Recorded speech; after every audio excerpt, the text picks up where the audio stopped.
न्यूस्टोन के क्षेत्र में यूक्रेन के राष्ट्रपति वोलोडिमिर ज़ेलेंस्की ने कीव के सहयोगियों से तत्काल अपनी वायु रक्षा क्षमताओं को बढ़ाने का आग्रह किया है।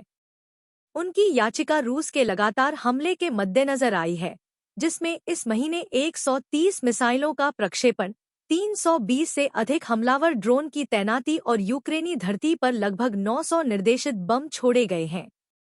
इस बीच रूस ने नौसैनिक नेतृत्व में एक महत्वपूर्ण बदलाव किया है।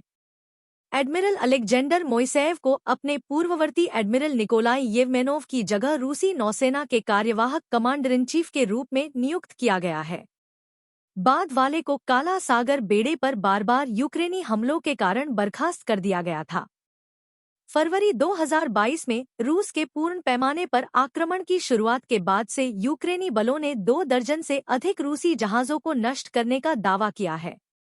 विवादित पूर्वी डोनेट्स्क क्षेत्र में रूसी रक्षा मंत्रालय का दावा है कि उसकी सेना ने ओरलिवका गांव पर सफलतापूर्वक कब्जा कर लिया है, जो कि अवदीवका से लगभग 9.5 किलोमीटर 5.9 मील दूर स्थित है, एक शहर जो पहले रूसी सैनिकों द्वारा जब्त किया गया था।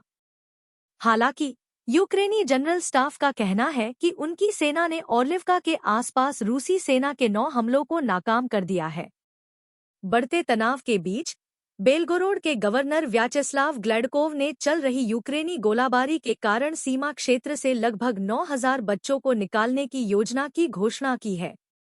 इसके साथ ही रूस के रक्षा मंत्रालय की रिपोर्ट है कि उसकी वायु रक्षा इकाइयों ने उसी क्षेत्र में 10 प्रोजेक्टाइल और 1 मिसाइल को रोका। अमेरिकी रक्षा सचिव लॉयड ऑस्टिन ने कड़ी चेतावनी जारी की है, जिसमें इस बात पर जोर दिया गया है कि यूक्रेन का अस्तित्व अधर में लटका हुआ है। राजनीतिक बाधाओं के बावजूद वह मासिक यूक्रेन रक्षा संपर्क समूह (UDCG) के भीतर सहयोगियों को आश्वस्त करना चाहते हैं कि संयुक्त राज्य अमेरिका कीव का समर्थन करने की अपनी प्रतिबद्धता पर दृढ़ है।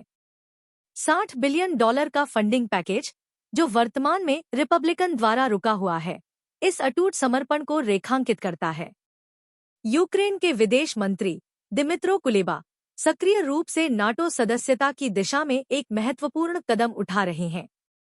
जुलाई में आगामी सैन्य गठबंधन के वाशिंगटन शिखर सम्मेलन में कीव का लक्ष्य इस दिशा में एक मजबूत और दूरगामी कदम हासिल करना है।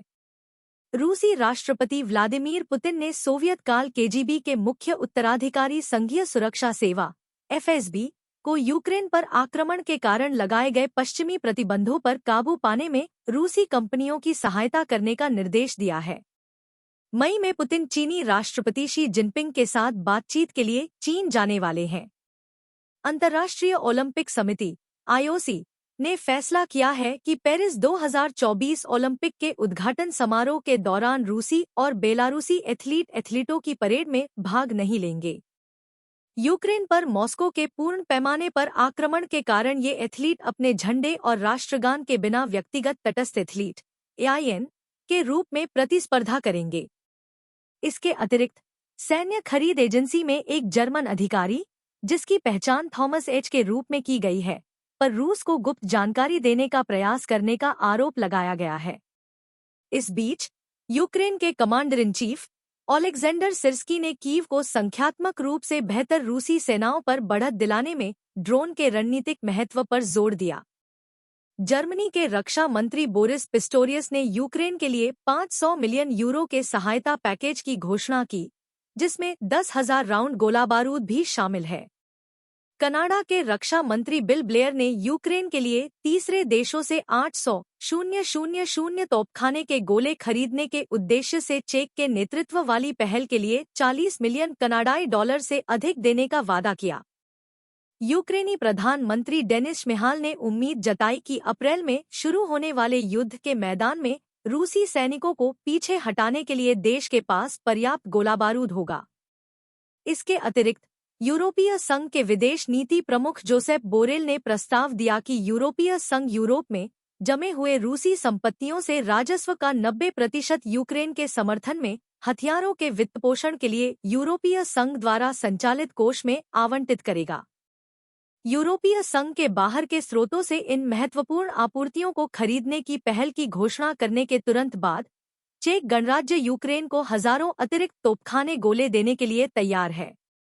विदेश मंत्री जान लिपावस्की के अनुसार उन्होंने पहले ही 300,000 गोले सुरक्षित कर लिए हैं, जो अग्रिम पंक्ति में महत्वपूर्ण कुछ महीनों के लिए राहत की जगह प्रदान करेंगे। शुरुआती डिलीवरी जून से पहले होने की उम्मीद है। लिपावस्की ने इस बात पर जोर दिया कि चेक गणराज्य का ऐतिहासिक अनुभव, जिसमें 4 दशकों तक मॉस्को का उपग्रह रहना और प्राग स्प्रिंग के दौरान रूसी टैंकों द्वारा 1968 के आक्रमण को सहन करना शामिल है, उन्हें यूक्रेन का समर्थन करने के लिए मजबूर करता है। जनता उन सोवियत काल के प्रभाव से भलीभांति परिचित है और सहायता के बिना यूक्रेन के संघर्ष को देखने के लिए तैयार नहीं है। रूस के साथ संघर्ष में यूक्रेन को गोला बारूद की गंभीर कमी का सामना करना पड़ रहा है। यूरोपीय संघ (EU) ने शुरू में मार्च तक 10 लाख गोले वितरित करने का वादा किया था, लेकिन अब उसे उस लक्ष्य का केवल 52% पूरा होने की उम्मीद है। इस बीच कीव को अमेरिकी सैन्य सहायता प्रदान करने वाला एक विधेयक कांग्रेस में रुका हुआ है।